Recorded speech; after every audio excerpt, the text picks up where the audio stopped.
Look, what if I told you there was something you were missing?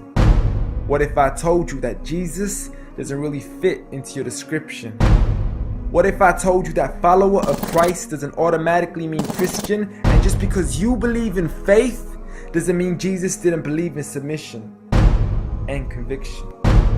Listen, you say Jesus was God and that God had descended. We say Jesus was man, for Jesus was dependent. Our God is all great and cannot be comprehended. You say that God was murdered, or do you believe that he pretended? See, God gave us brains and God gave us logic, but I guess God wanted us to use them in everything else except for this topic. It's like wearing a cross and proclaiming that you love Jesus, when if God was murdered on the cross really shouldn't please us. I mean, would you be wearing an axe if it was used to chop your mother up into pieces? See, this is what happens when you believe in faith, but fail to believe in reason. See, we used to worship the Creator until Satan turned us to the creation. We began to worship the people and neglect the one who made them. We began to believe that God had died, but how could a God even be created? A miraculous birth, and therefore the Son of God was begotten.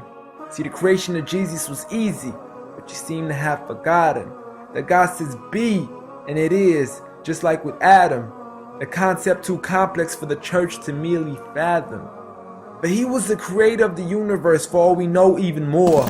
And so what if we can't see him? I mean, what, you acting like our universe is small? I mean, there's still so much we're still yet to explore. I mean, there's still so many things as human beings we still haven't seen, touched, heard, or saw. I mean, our eyes can't even handle the sight of the sun. So how can we possibly handle the sight of our Lord? See, Jesus used to pray, but in your opinion, who'd he pray to?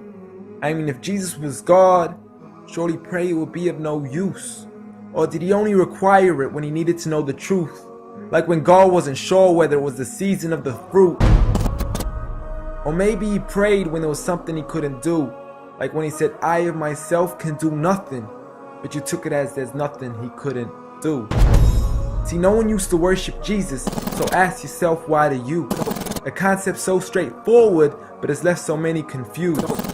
See, Jesus preached one God, but the church has failed to practice. And I mean, you don't have to be that dumb to know that 1 + 1 + 1 equaling 1 isn't necessarily going to give you a pass in mathematics. See, the church said 3, when Jesus said 1. Jesus said God, when the church said Son. Jesus never said worship me, rather he said pray. But you've chosen to worship Jesus despite everything he used to say. You began to think with your emotion and forgot to think with your mind. I guess you didn't pay attention when Jesus says our Father, yet never says mine. You claim to be a follower of Christ, yet you still choose to eat swine, and you call yourselves Christians, but in your churches you're busy drinking wine. And just to clarify, I do love Jesus. Matter of fact, I love him more than you. Because when Jesus said do something, I actually do. However, I'm not connected with the church nor with the Bible. See, I love Jesus as my prophet, but refuse to worship him as an idol, just like he wanted and proclaimed it as sin.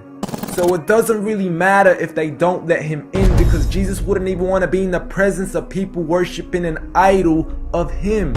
An act of God, bolt of lightning went straight through the outstretched hand of Jesus. This cannot be a coincidence. Before I move on, there's something I need to mention.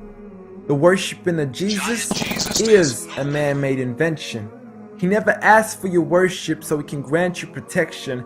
Rather, he asks you to alternate your prayers towards another direction. To God and God only, and pray that he accepts them. And know that just because you love Jesus doesn't mean he feels the same way about your affection. See, what you believe in is exactly what he resented. Matter of fact, it's everything he despised. See, the worship of creation goes against the very message he supplied. So you began to follow a religion and called it love in disguise, because love can be good, but love can be blind. Giant Jesus is no more.